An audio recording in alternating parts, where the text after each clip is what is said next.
I'm going to talk for about 20 minutes, and I'm not going to reveal what the Lincoln Secret is, partly because you've got to read the book, but if you read the book, you'll realize as well that it's really a combination of a lot of different either possible secrets or real secrets that are all rooted in history.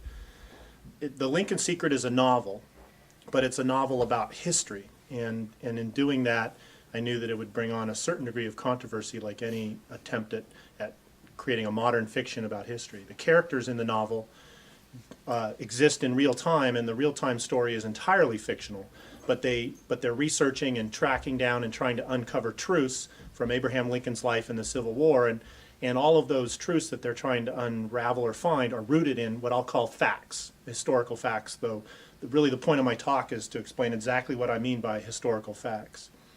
And I've used the word history, and so what I really wanted to start with was by trying to tell you what I mean by history and what we usually think of when we say the word history. We usually define it to mean something like somebody's version, or at least some version of what happened when. And that sounds kind of simple, but usually when we pick up a history book, and I got a great prop for this one, U.S. History for Dummies, when we look at a book like this and we read it, we usually just read it and we accept it for what it is. And so what history really most of the time means to us is somebody else's version of what happened that we treat as fact. And though we've been told many times from when we were very young that we shouldn't do that, and that we were taught to question history and understand that history was written by the victors or by whoever was deciding to do the writing. And so it is good to question history. But most of the time we open a book like this and we read something and we simply accept it as factual. Okay, that's what happened on that date. And so the story of Abraham Lincoln is no different. I brought another book as a better example of this. This is the first biography of Abraham Lincoln. It's the Barrett biography, published in 1865. It's been republished many times. This is a modern publication of it. But it's the first biography that tells the whole life story of Abraham Lincoln. And so it's 800 pages of very specific facts about Abraham Lincoln's life. And yet, even if you read this, you would probably do the same thing you do reading a broader one, which is to open it and say, okay, he was a United States Senator in 1855. I accept that as true. So what we really do often is we trust, or at least we try to trust, the historian or the writer. And we assume that what they're telling us is accurate.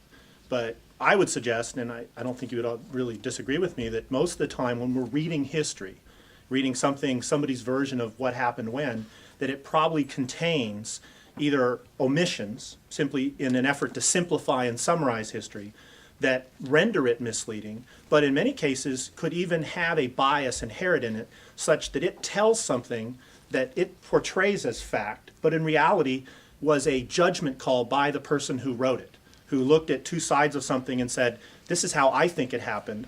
I don't have time to tell both versions, so I'll just tell it that way and let that become fact.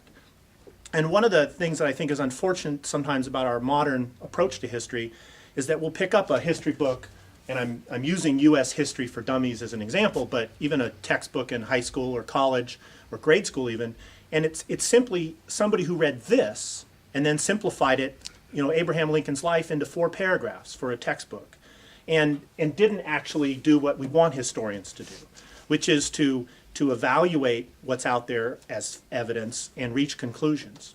And so we as readers of history, we can't do what we want historians to do for everything we read, so we have to accept a certain amount of history at face value. But if it's something you care about, or it's something that's important, then clearly it's in our interest to dig more deeply and to ask ourselves, well, how does the author, the historian here, know that this really happened? How do they really know that that was the case? And I didn't set out in life to be a questioning amateur historian. I got myself into this novel, The Lincoln Secret, in an indirect way, but I did start from that very premise. And I learned, and I learned this actually in a different direction, I learned that it's often really useful to go after source documents and things that are made contemporaneously. And so I brought along an example of source documents in Abraham Lincoln's life. We all know the Gettysburg Address, and I think of it, and many people think of it, as perhaps one of the greatest speeches in American history. Abraham Lincoln's very short and eloquent and amazing use of words. And you can read it. I'm sure it's in U.S. History for Dummies. I'm sure it's in many books. as an example of this is what Lincoln said in the ceremony to bless the Gettysburg War Cemetery. And yet, I can tell you now, I know there's no tape recording of what Abraham Lincoln said at that. And in fact, we even know, again, from what people have written down, that nobody really paid attention to the speech at the time. And certainly, there's no document that I've ever heard of or seen that is a contemporaneous reporting by a reporter who said, this is what Lincoln said at Gettysburg. Instead, usually when you look at it in a history book, you're getting this version of the speech. And this is 2 pages. It's written in Abraham Lincoln's hand, and it's signed by Abraham Lincoln. And it has the oldest date that's signed of a version of his speech. But even this one may not have been the one that he read from. And they know that in part because this is a photocopy of it. Obviously, it's not the original, or I'd be in trouble. But it doesn't have creases in it. And back then, most speech givers, they would fold their speech and put it in their top hat and then pull it out when they were ready to speak, instead of doing what we often do today, which is maybe slide it in a pocket. And Abraham Lincoln is well known to have followed that practice. And so they really doubt that he spoke from this version. But it's the oldest version, or the one closest to when he gave the speech. And so it's accepted as what he said at Gettysburg. And it's very eloquent, and it's what we all see. And it's close enough in its date that most of the time we'd probably say it's probably very close to being accurate. But we really don't know that he said these exact words. And if we dig a little closer, we say, well, how do we know that this is really Abraham Lincoln if I was holding the original in my hand? And we get there, one, by relying, even if we went to the source document to say what really happened, we still have to rely on people. We rely on a chemist to test the paper and the ink and say, yep, this is, comes from that era. We rely on signature experts to say, that's Abraham Lincoln's signature right there. And they do that by often comparing it to other signatures. So I brought along one other copy. This is the famous Mrs. Bixby letter that's read at the beginning of Saving Private Ryan, where Abraham Lincoln so eloquently tries to say, thank you for your son's sacrifice for your 5 sons that died on the field of battle in the Civil War. And this is also a photocopy, and the signatures match. And if we looked at 100 other documents, we'd find all those signatures match, so we accept that as Abraham Lincoln's signature. So even then we have to rely on a certain amount of trust, but you could look at 100 different documents and say, all these signatures match. This must be his signature.